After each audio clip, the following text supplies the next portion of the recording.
A Pro tá gravando essa videoaula. Ela é um pouquinho diferente porque eu vou falar de duas matérias. Vou falar um pouquinho da revisão final de história e fazer a revisão de português com vocês, tá bom? Eu vou pegar essa aula, fazer tudo em uma aula só, porque a revisão de história falta só a segunda parte e ela é bem curtinha.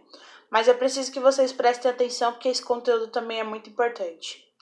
Bom, essa segunda parte da revisão de história, eu vou iniciar falando para vocês sobre os serviços públicos. A gente precisa saber primeiro o que são eles e para quem é destinado. Os serviços públicos são todos aqueles serviços que são garantidos por lei a todas as pessoas do Brasil, qualquer uma, sem exceção. Público é para o povo, lembra disso quando a Pro falou sobre espaços públicos? Os serviços públicos têm mais ou menos a mesma definição, então serviços para o povo, serviço para todos.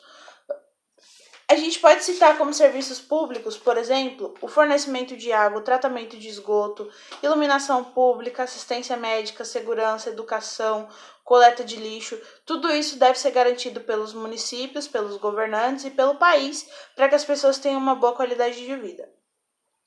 No entanto, infelizmente, no nosso país, os serviços públicos não têm sido prestados de forma satisfatória, não são serviços de tanta qualidade quanto eles deveriam ser.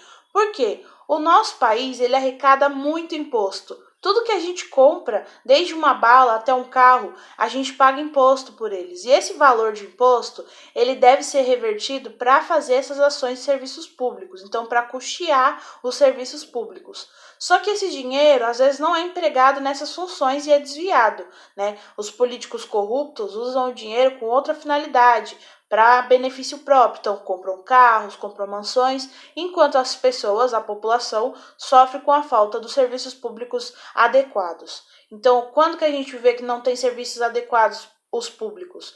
Um hospital público, por exemplo, a gente tem que pagar um convênio para ter uma de saúde de qualidade, né? Isso não deveria acontecer. Escolas deveriam ser todas de boa qualidade, não deveria ter que pagar para ter um ensino, já que tem escola pública, né? Segurança, os policiais não são bem preparados, a gente não pode esconder isso, né? Alguns até têm um bom treinamento, mas não são bem remunerados, precisam ter 2 trabalhos, né? E é uma função muito importante onde as pessoas arriscam a própria vida, né? Para ganhar 3 mil, 4 mil reais no máximo. Então não vale a pena, não é um dinheiro suficiente, eles deveriam ganhar mais, deveriam ter melhores equipamentos, deveriam ter melhores condições de trabalho, né? Quem trabalha na área de segurança no Brasil deveria ser mais reconhecido. Não são todas as pessoas do Brasil que têm tratamento de esgoto, então serviço público é para todos, mas até que ponto? Não são todas as pessoas que têm acesso a esse saneamento básico, né? Saneamento básico faz parte de um serviço público. Quantas pessoas não têm nem sequer uma casa para morar, né? Então, quanto mais tratamento de acesso à água limpa ou esgoto. Coleta de lixo, não são todos os bairros em que o lixeiro passa, faz essa coleta. E coletar o lixo não é só pegar a sacolinha de lixo e levar embora, né? Levar embora para onde? Não tem fora. Todos nós estamos dentro de um mesmo planeta. Então esse lixo precisa ser jogado em um local seguro, ser tratado. Se puder ser reciclado, tem que ser feita essa reciclagem. Era essa questão que eu queria tratar com vocês, né? Não deixem de estudar a apostila de vocês a partir da página 242, que vai ter explicações sobre os serviços públicos. Vai falar sobre a educação, que é onde foi criada a primeira escola, qual é a função da educação, né? Saúde, lazer. Lazer também faz parte de serviço público, né? Então a gente ter acesso a uma boa praça, a um bom parque, tudo público de qualidade faz parte do lazer. As pessoas têm que pensar que trabalhar é muito importante. A gente se sustenta por isso, a gente consegue manter a nossa vida por isso. Mas não pode viver só de trabalhar, porque senão a gente passa mal, a gente fica doente, né? Então lazer é algo essencial para o ser humano também, que deve ser garantido pelos poderes públicos. Queria muito dizer que isso é algo comum, que todas as crianças podem, por exemplo, no final de semana passear no shopping, se divertir, assistir um filme, mas vocês sabem que isso não acontece. Nosso país é extremamente desigual. Os governos têm que garantir para essas pessoas mais pobres acesso ao lazer também, né? Iluminação pública, que é a questão de luz nas ruas, né? E eu vou pedir para que vocês dêem uma atenção especial na página 251, pergunta B, 2 e 3, tá bom? Agora vamos lá.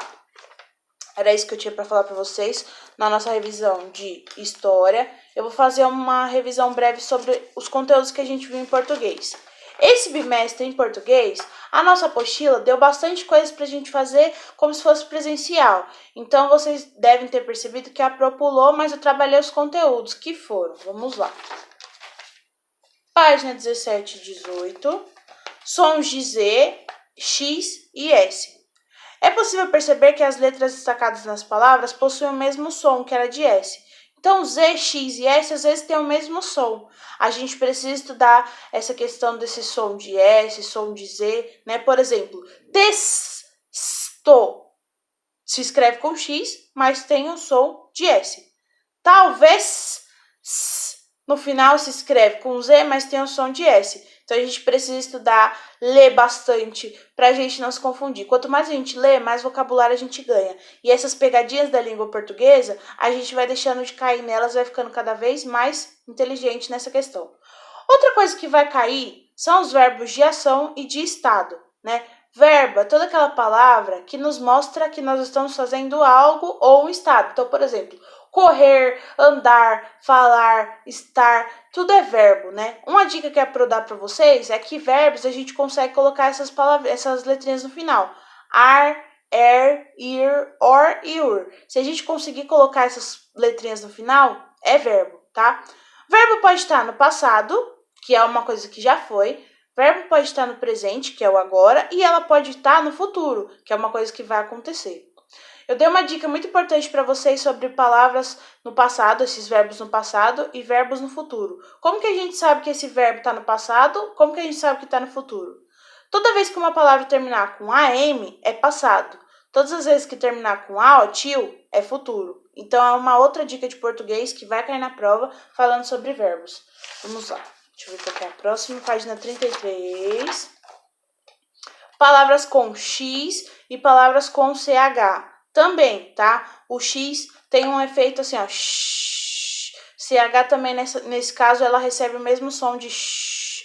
A gente estudou um poema que era da Cecília Meirelles, que falava sobre as enchentes, né? Todas as palavras tinham o mesmo som sh.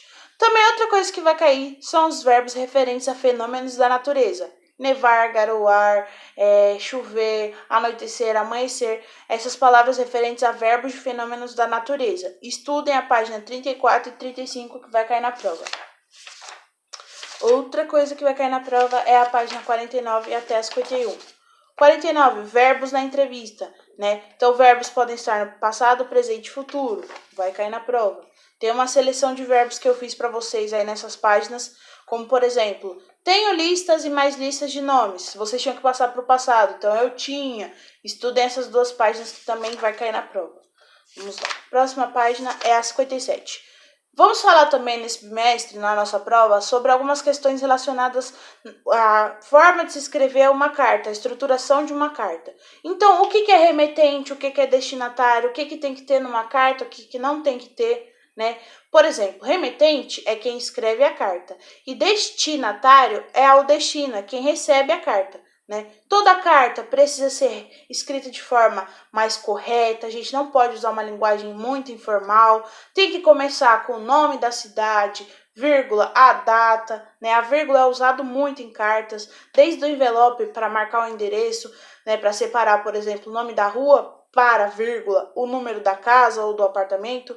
Então, essa questão do uso da vírgula dentro de uma carta, né? Lembrar que, mesmo que seja uma carta de reclamação que a gente estudou esse bimestre, a gente tem que continuar com a nossa educação, com a nossa cordialidade. Então, usar palavras como prezado senhor, caro senhor. Gostaria de informar a minha reclamação, a minha indignação. Então, manter a cordialidade, porque são coisas que a gente precisa manter em uma carta, né? Eu sei que hoje em dia o acesso, por exemplo, ao WhatsApp, a um e-mail, é muito mais fácil do que mandar carta. Mas é necessário se estudar porque é um gênero textual e a gente nunca sabe. Eu pedi para vocês escreverem uma carta para a Pro.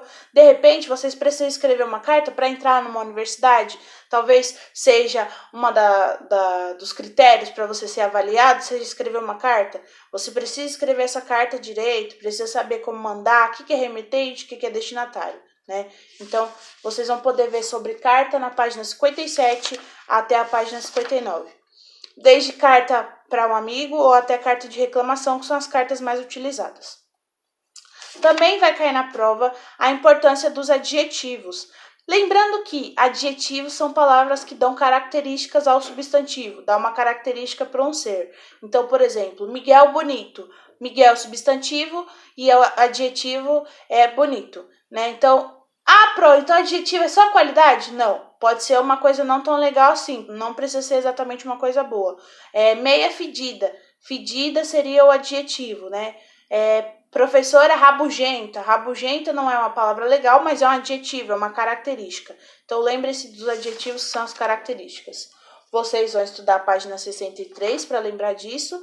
64 para lembrar da vírgula na hora de escrever uma carta. E página 65, que é aquele uso do AM e do AOTIL, né? Então, toda vez que for uma palavra no passado, final AM. Toda vez que for uma palavra no futuro, final AOTIL. Pessoal, não deixem de fazer as revisões de vocês, é muito importante para o estudo das provas. A gente vai começar nossas provas a partir da semana que vem. Se planejem, se programem para poder buscar na escola, quem não tem como imprimir, porque a gente vai começar e eu preciso que vocês estejam com essas provas em mão. Quem puder imprimir em casa, melhor, né? Já tem mais fácil acesso aí. Mas é isso, não deixem de perguntar durante as aulas. Não faltem durante essa semana, porque essa semana é revisão. Assistam esses vídeos. Eu sei que são um pouquinho longos, às vezes é um pouquinho chato ficar acompanhando, mas é importante e vai ajudar vocês, tá bom? Muito obrigada. Continuem estudando como vocês estão. Vocês estão se dedicando assim de uma forma que eu nem esperava, né? Isso é muito bom. Me surpreenderam de uma forma muito positiva. Agradeço a tudo para vocês, por vocês serem como vocês estão sendo e quem vocês são. Um beijo, fiquem bem.